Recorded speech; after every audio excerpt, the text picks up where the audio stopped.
Welcome to our second video on securing an application. In the first video, we demonstrated how you could simply secure an application using standard Java Jazz techniques familiar to any Java programmer.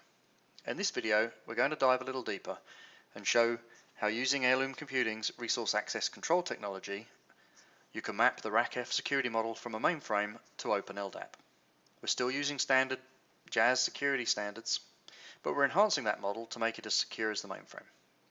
Because we understand how to map RACF-like security to a common modern solution like LDAP, we're able to restrict access to an application over and above the standard web server methods of simply locking down URLs and manage security much like you'd expect to with an enterprise application, all the way down to resource level locking just like the mainframe.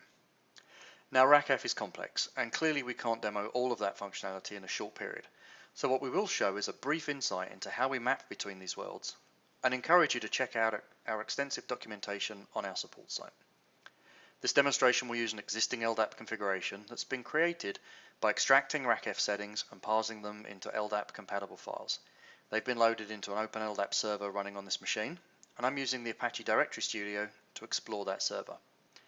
The schema we're using in LDAP closely matches a typical RACF schema, where we have users that are part of groups, programs and transactions that are protected and accessible to specific groups of users.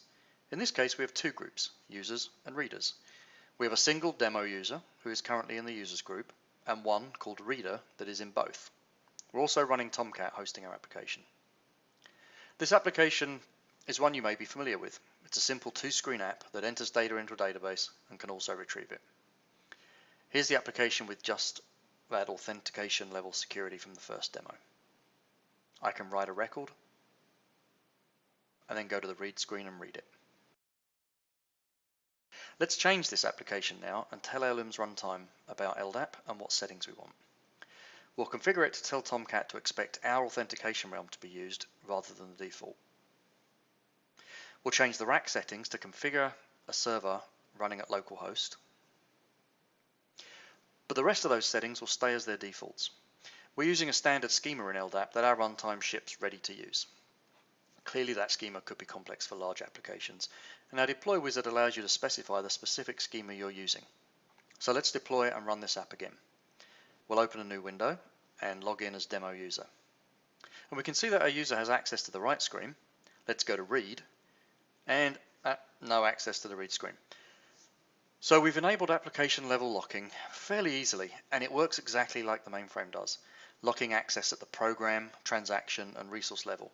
Clearly an advantage when moving a complex system and having to recreate those security scenarios. Let's log in again, this time as reader who should have access to both screens. And there we go, reader is good to go. Obviously there's a lot of other settings and options that could be used, like caching and resource level locking, access to files or database connections for example, that we can't cover in a quick demo. Our support site has a wealth of information on this critical piece of a migration and the support built directly into the Heirloom platform. I encourage you to check it out for a lot more detail.